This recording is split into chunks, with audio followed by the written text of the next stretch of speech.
Part A then wants 12 cos x minus 4 sin x written in the form r cos x plus alpha.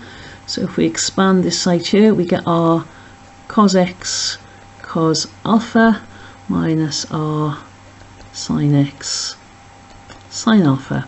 Now if you compare coefficients, there's my cos x term and there's my cos x term. So whatever's left over here must equal 12. So r cos alpha must equal 12. And then do the same with the sin x terms. If we compare the coefficients, whatever's left over here, r and sine, that's an alpha, r and sine alpha must equal 4. So r sine alpha equals 4. And then I need to solve these two equations.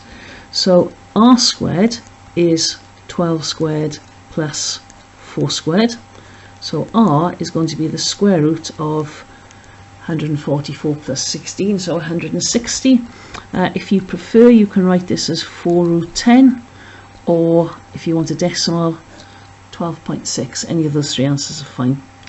And then to find alpha, well, tan alpha is going to be sine divided by cos. So this is going to be 4 divided by 12. So tan alpha is the tan alpha is 4/12, so a third.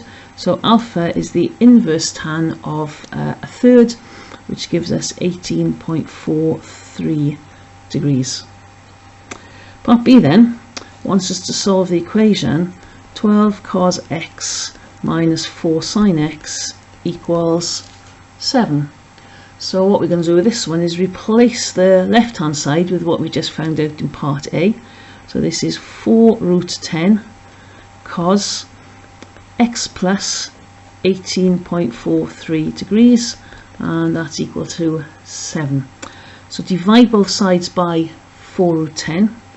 So the cos of x plus 18.43 is equal to 0.5534. Inverse cos both sides. X plus 18.43 is equal to 56.40 is what comes off your calculator, and because it's a cos function, the next value is going to be 360 minus this, so this gives us 303.60. And then finally subtract 18.43 off everything, so x is equal to 37.97 or 285.17, but we want answers to one decimal place, so rounding this off gives us 38.0, and this gives us 285.2. So C part 1 wants us to write down the minimum value of this function. Well, it's the same as the minimum value of this. Now cos can take values between +1 and -1, so this is going to be a minimum when cos equals -1. So 4 root 10 times -1 gives us a minimum value of -4 root 10. Part 2 then asks for the smallest positive value of x for when this occurs. Well, if you think about a cos curve, your cos curve does this. Your minimum value occurs here when the angle is 180 degrees. So we need the angle x minus 18.43 to equal 180 degrees.